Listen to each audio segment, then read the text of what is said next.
받아주고 있는 그대로 자기를 표현하니까 이게 완전히 딴 세상인 거예요. 그냥 남편하고 막 갈등까지 생기고 난리가 나는 경우가 있어요. 남편은 죽어라고 하지 말라고 나는 그거 못하면 이혼한다고 하고 그래가지고 진짜로 이혼하는 경우가 있다고 들었어요. 그거 그럴만 하겠어요. 왜냐하면은 저한테 제가 잠시 그 채팅방을 열고 상담실을 열었더니 한 분이 와 상담을 하는 내용 중에 채팅 문제가 있어요. 남편이 이혼하자고 한대. 어떻게 하면 좋으냐. 그럴 것까지 없다. 내가 그래서 아주 그냥 달려내라고 애를 썼는데 당신도 여러 가지를 생각해야 된다. 지금 당신에게 주어진 새로운 공간 그것에만 너무 빠지지 마라. 다 현실 속에서 자기의 공간을 열도록 노력을 해야지 사이버 공간에서 너무 거기 공간에 집착하면 현실을 잃는다고 아주 제가 달래느라고 애를 쓴 그런 기억이 있습니다. 그만큼 새로운 공간입니다. 하여튼 저는 채팅 그래서 해봤는데 그렇게 큰 성과를 거두지는 못했지만 상당한 가능성을 발견한 것은 일단 우리나라 사람들은 자기 문제를 잘 안 털어놓습니다.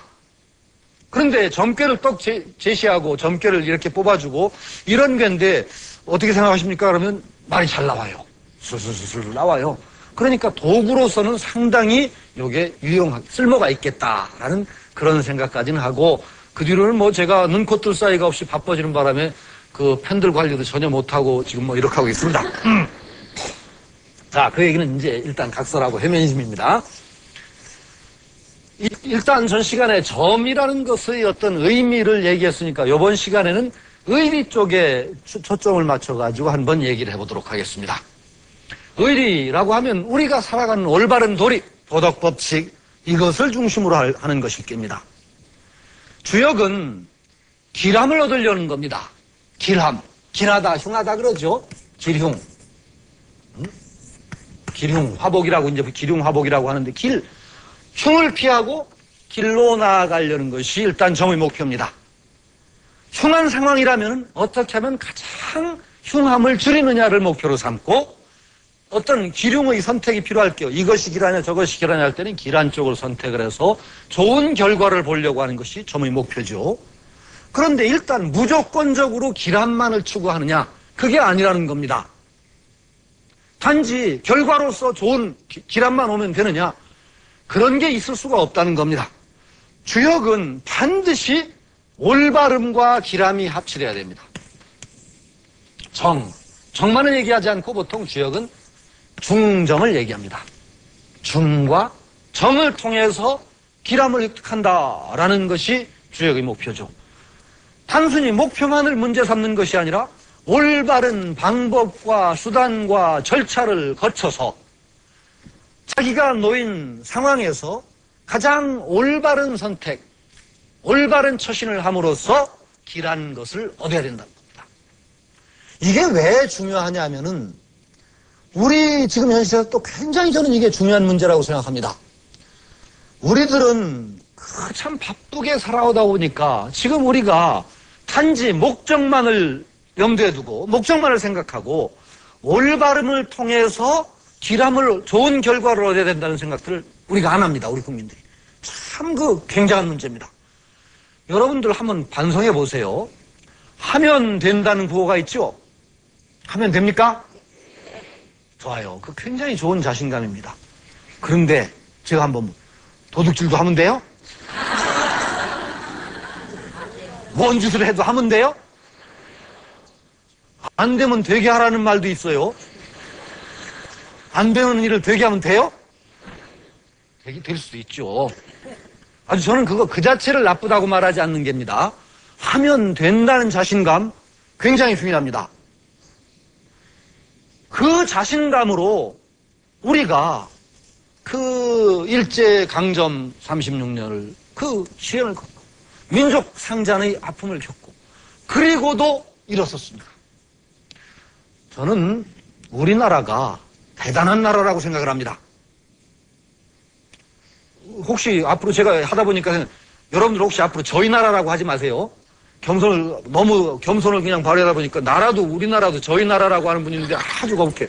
그거 말은 바르게 우리나라에다 저희 나라라고 하는 법은 없습니다. 우리나라입니다. 우리나라 굉장한 나라라고 믿습니다. 저는 그 사회나 학교에 들어가면은 굉장한 반골 쪽에 들어갑니다. 사실은. 제가 있는 대학에서는 아마 계속 반골 교수 역할을 좀 해왔다고 생각을 하고 있고, 아마 반골을 꼽으라면 제가 1, 2호쯤 꼽힐 겁니다. 예전에 데모도 별로 열심히 안 했는데, 신원조회가 걸려가지고 대학 들어가느라고 고생을 했었어요. 참 그거 아주 나쁜 제도라고 생각합니다. 신원조회 걸렸을 때 제가 제일 놀란 게, 나중에 그걸 보고 온 선생님이 얘기해 주신 4.19탑 참배 갔다고 거기에 기록에 나왔더래요. 참배 가라고 만들어 놓고 왜 거기다 적죠? 4.19탑은. 그게 참 이상한 나라다라는 생각을 해요. 그런데 굉장히 저는 비판적이고 어떤 때는 아주 학생들 앞에서도 현실에 대해서 너무 혹독하게 비판하다 보니까 학생들이 어떤 때는 예전에 전 대통령 시절이나 그때 무섭다고 그랬어요. 저보고. 겁날 정도로 막 아슬아슬한 발언을 한다. 그런데 제가 그렇게 좀 비판적인 경향이 있다고 하지만은 그렇다고 그래서 밖에서 막 그냥 우리나라는 가망 없다든지 막 형편없다든지 하면 저는 화를 냅니다. 그렇지 않다는 겁니다. 우리가 비판할 건 바르게 비판해야 되지만은 우리가 뭔가 좀 잘못돼가지고 비판할 거리가 많지만은 엄청난 저력을 가진 나라라는 걸 저는 믿습니다. 우리나라처럼 가진 게 없는 나라가 없습니다, 세상에. 그 대원기 시절 보면은 경복궁 하나 짓고 나라가 휘청거린 나라예요. 어떻게 아무리 가진 게 없어 궁 하나 짓고 나라 재정이 휘청거립니까? 중국 가서 자금성을 보고 났더니 우리나라가 사대를 한 이유를 알겠더라고요. 하도 끔찍하게 커가지고 거기 와서 자금성 보고 와서 우리나라 궁궐을 보니까 판잣집 같아요. 그런데 그거 짓고서 나라가 휘청거릴 정도로 원래 가진 게 좋습니다. 참 우리 가진 거 좋은 나라. 거기다가 일제강점 겪었죠. 민족 상잔, 분단과 상잔의 아픔을 겪었죠. 그걸 딛고 어떤 세계 정말 어느 정도 되는 경제권에 올라선다는 건 엄청난 저력을 가졌다고 생각합니다. 그리고 그 저력 가운데 하나가 하면 된다라는 구호에도 저는 있다고 생각합니다. 하면 된다. 좋습니다. 그 전에 가르쳐야 될 것을 안 가르쳤다는 게 문제입니다. 해서는 절대 안 될 것. 해도 괜찮은 것. 거기서 더 한 걸음 나가면은 뭐가 있느냐? 안 되면서도 해야 될 게 있습니다. 안 될 줄 알면서도 해야 되는 게 있습니다. 무서운 얘기입니다, 이건 좀. 그건 조금 이따 얘기하죠. 할 것과 안 할 것을 제대로 안 가르쳐 준 상태에서 하면 된다만 자꾸 강조하다 보니까 이상한 결과가 오는 거예요. 무조건 하면 돼요. 목적만 성취하면 돼요. 절차를 무시해요. 과정 밟아요.